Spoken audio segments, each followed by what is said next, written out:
পতাকা দুইটা কত সুন্দর করে বাতাসের দোল খাচ্ছে, দেখতে ভালোই লাগে।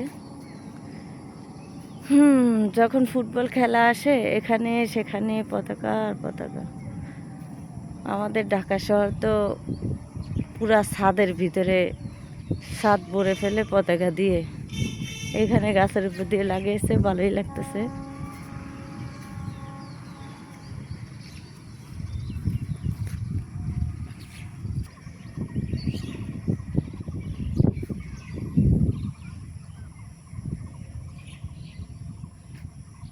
আকাশটা কেমন লাগে, আকাশটা